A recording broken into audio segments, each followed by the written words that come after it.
প্ৰাৰ্থিত্ব লাভৰ পাছত সমষ্টিত জীৱন চুতীয়া অসম জাতীয় পৰিষদৰ প্ৰাৰ্থীজনক কুস্ম আদৰণি জনোৱা হয় সৰু পথাৰৰ কংগ্ৰেছ কাৰ্যালয়ত আদৰণি জীৱন চুতীয়াক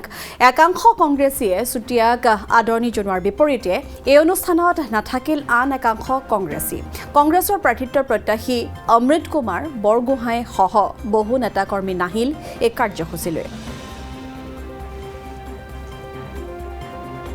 আমাৰ অসম প্ৰদেশ কংগ্ৰেছ কমিটিয়ে এটা সিদ্ধান্ত লৈছে যে আমি মিত্ৰতাৰ পাশত আবদ্ধ হৈ যিখন জনবিৰোধী চৰকাৰ বিজেপি দলৰ চৰকাৰ জনসাধাৰণৰ বিৰুদ্ধে কাম কৰা চৰকাৰ সেই চৰকাৰখনক উফৰাব লাগে আৰু বৃহত্তৰ স্বাৰ্থৰ খাতিৰত সকলো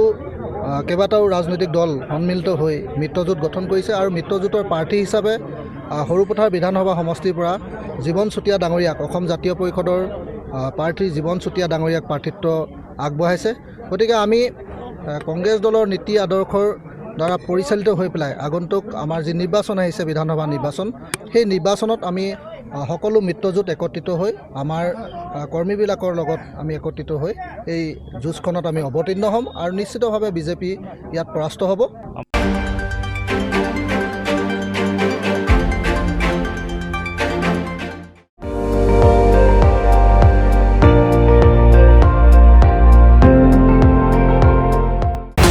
আপুনি চাই আছে ND24